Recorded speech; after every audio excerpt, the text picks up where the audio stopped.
Hello, everyone. Welcome back to Slow English Stories. I am Leo, your English teacher, and your storyteller for today. Today we are going to dive into an incredible, eye-opening story called Train Your Mouth to Talk. This story holds the ultimate secret to breaking your silence and turning your passive knowledge into real, fluent speech. We are going to use very familiar, popular names that you will recognize instantly to make this journey even more exciting. Before we unlock this story, let's create a perfect study space.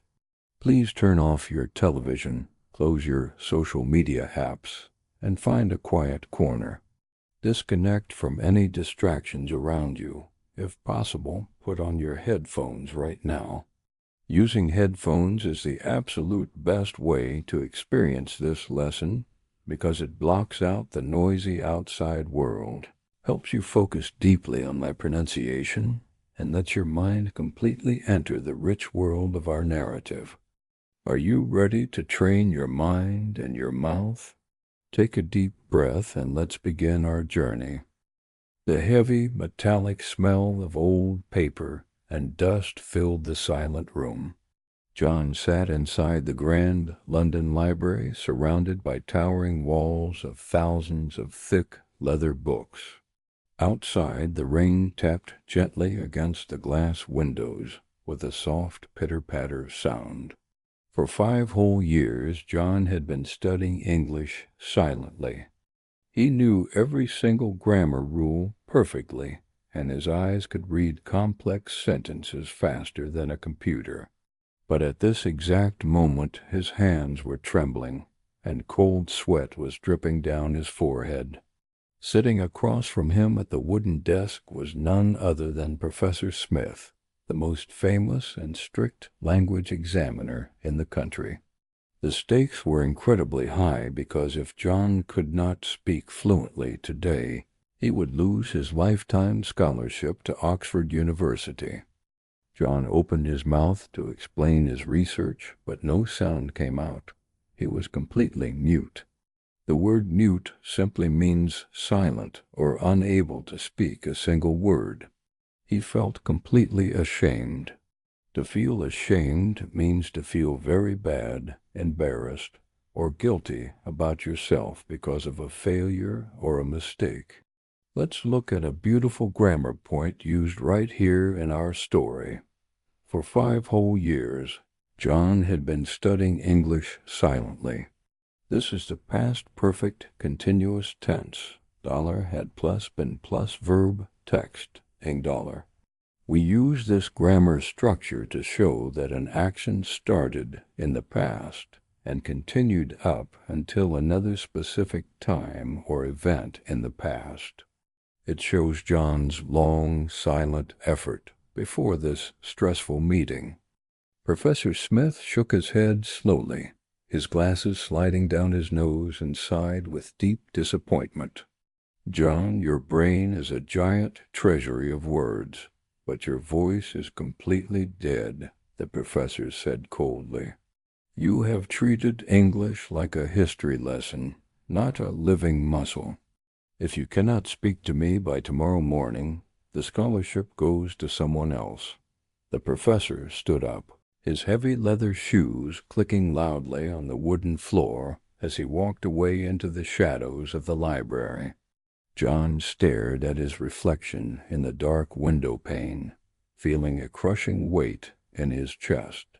Suddenly a strange rhythmic whistling sound echoed from the deepest corner of the library. A door that was always locked was now slightly open, revealing a flickering golden light inside. John stood up, his heart pounding like a bass drum against his ribs. He pushed through the heavy wooden door, the rusty hinges letting out a loud, painful screech. The air inside this secret room smelled completely different.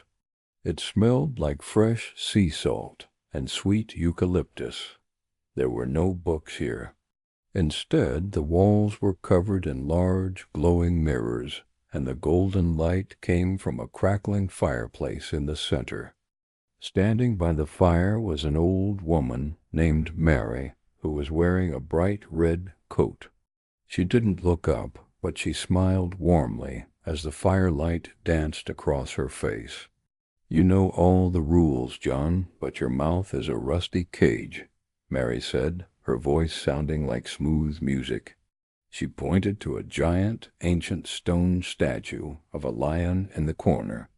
The statue's mouth was tightly closed. To open your own mouth, you must first learn the secret of the lion's roar. John felt completely puzzled. The word puzzled means being very confused because you cannot understand something strange. He was also hesitant. To be hesitant means waiting a moment before doing something because you are worried, nervous, or unsure. Let's look at the important grammar point used in Mary's wisdom. To open your own mouth, you must first learn the secret. This is an infinitive of purpose to plus verb. We use this structure at the beginning or end of a sentence to explain the exact reason or goal for doing a specific action. Mary walked over to the stone lion and placed her hand on its cold, gray mane. "Your brain can think, but your mouth must train," she whispered. Many students suffer because they only use their eyes to read and their ears to listen. They forget that speaking is a physical action. Your tongue, your lips, and your throat are muscles. If you do not exercise them out loud every day, they will freeze when you need them most. She turned to John, her eyes shining with absolute authority. "Now stand in front of the mirror. Look at your own reflection. Open your jaw as wide as you can, and force the air out of your lungs. Do not think about grammar rules. Just speak what you feel, even if it sounds broken." John looked at his reflection in the glass. His throat felt tight, and his mind was screaming at him to run away. John stepped closer to the mirror, his breath fogging the clean glass. He looked at his tense face and saw the deep fear in his own eyes. He knew that if he remained silent now, his future would vanish forever. He dropped his shoulders, unlocked his tight jaw, and took a massive breath of that eucalyptus-scented air. Then he pushed the air out from his stomach and let out a loud, raw sound. "Ah-ah." The sound echoed powerfully off the glowing mirrors. Mary smiled brightly and nodded her head. "Good.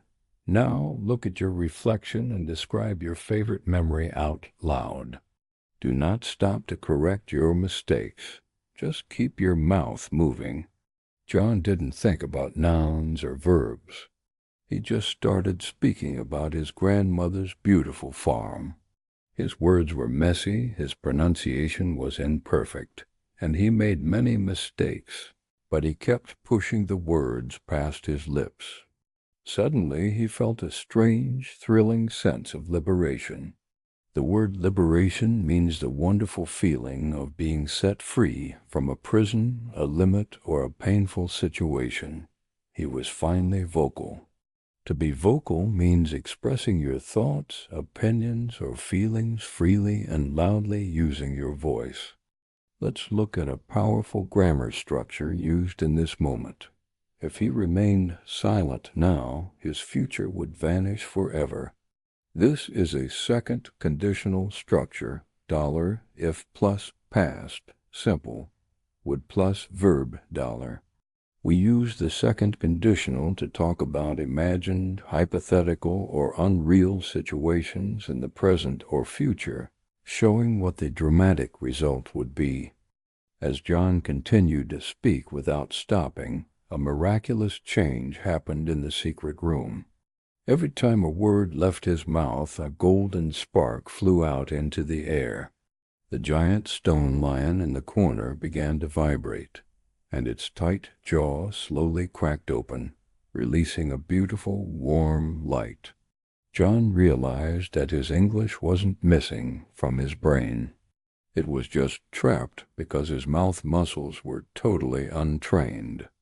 He spoke for 2 straight hours, describing his dreams, his fears, and his life, until his jaw felt tired, but his heart felt completely light. The old woman, Mary, watched him with a proud smile. "Your mouth is now awake, John," she said softly as the fire began to die down. "But remember, a muscle must be trained every single day, or it will fall asleep again." The golden light suddenly flared up, blinding John for a brief moment. When he opened his eyes, the secret room was gone. He was sitting back at his regular desk in the library, and the morning sun was just beginning to rise. The clock on the wall showed 7:30 a.m.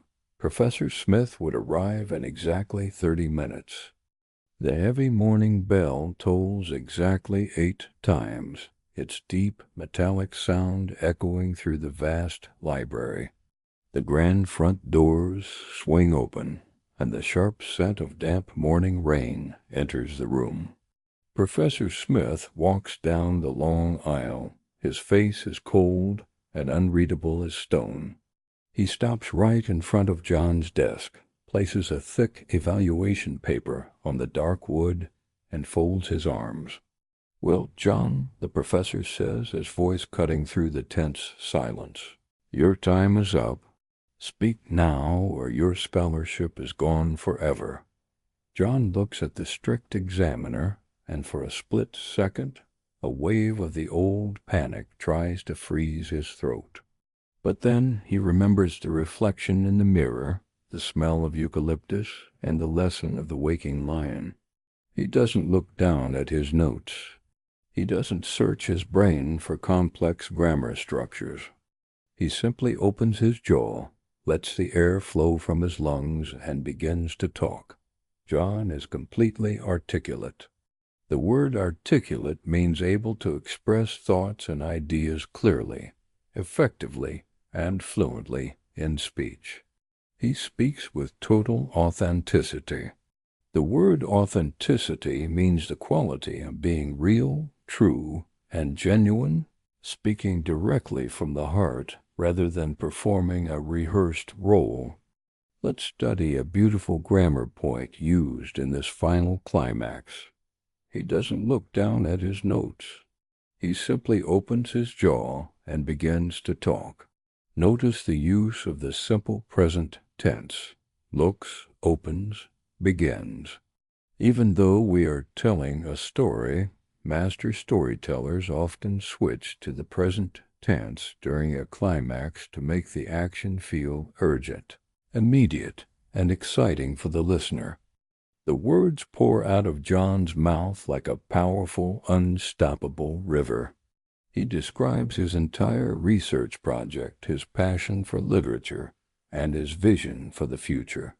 He mispronounces a few words, and he makes a couple of small grammar mistakes, but he never pauses, and he never stops to correct himself.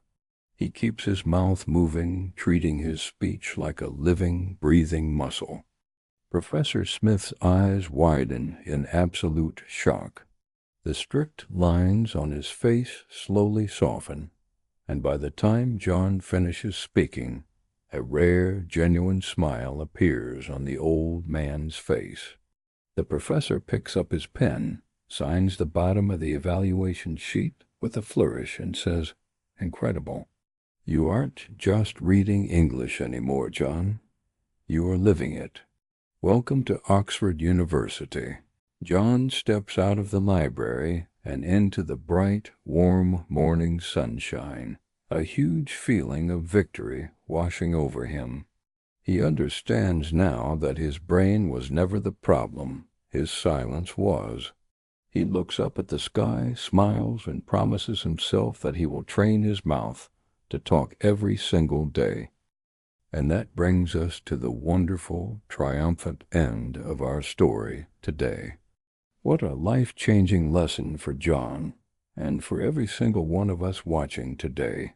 You can read 1,000 books and memorize 10,000 grammar rules, but if you do not open your mouth and practice speaking out loud every single day, your English will stay locked inside a cage of silence.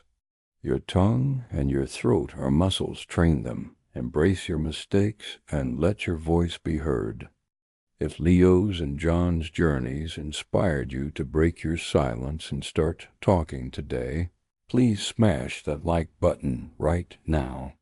Subscribe to Slow English Stories and ring that notification bell so you never miss our upcoming lessons. Share this video with someone who needs the confidence to start speaking English today. Now, I have one final challenge for you to practice your English right now. Leave a comment below this video entirely in English and tell me, what is the first sentence you're going to say out loud to practice your English today? Write it down, say it out loud, and let's get those muscles working. Keep practicing, keep speaking, and never give up. I am Leo, and I will see you in our next story. Stay strong, everyone.